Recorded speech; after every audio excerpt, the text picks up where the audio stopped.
Hey everyone, I wanted to talk about the City of Sai last boss for Overlord. This boss can be really challenging, and after running it all week, I learned a lot of new things, so I wanted to go over it really quickly. So first thing, in the background you can see it's doing a meteor fall. This is important to note when meteor fall happens, especially for the healers, and even more so when the fire, wood, and ice or water section comes up. So here we have the fire, wood, and water section. Now, when you mix two of these elements, right after the mix, the health drops a lot. So you want to make sure that you only mix one at a time so you have a chance for the healer to heal each. Now, if you saw here, I went back to get the water afterwards. If you don't make sure all the water is gone also, it will do a one shot to the person carrying the water if you're in a high enough overlord.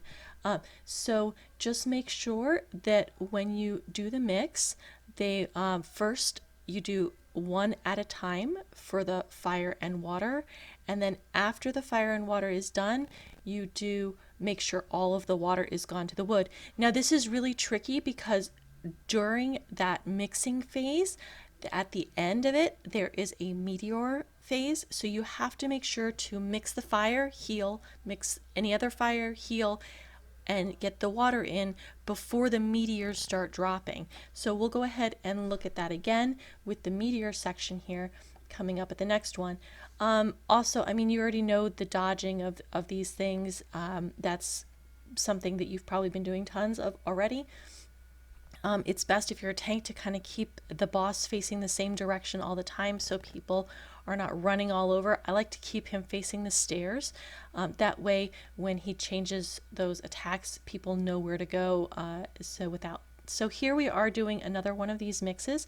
So again, first you want to do the fire one at a time, and you'll see the health drop right afterwards and heal, and then it'll do another one, drop, heal.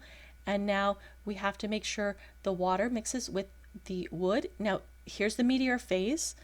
You don't want any mixing during this meteor phase because it will already take a lot of damage to the players, and then adding the meteor on top of it, which is a lot of damage, will inevitably wipe your group. The other problem we have here is we still have a water up when the meteor phase is going on and the wood and water are about to disappear. So you'll see that once this starts going again, the water carrier will instantly die as soon as the wood disappears. So when the wood disappears and the water disappears, we instantly lose the person carrying the water. There's a lot going on with that, and it's really hard to make sure that you get it all. Here, when you're in higher overlord, sometimes you get these spire things, and then if you're not standing behind the tree, it kills a bunch of the group. Okay, I just wanted to pass on our new knowledge of the fire, water, wood phase so that you hopefully can learn from it as well and maybe suffer a little less with this last boss. You're watching VGO 40, and this is VGO Girl, and we will see you next time in World of Kings.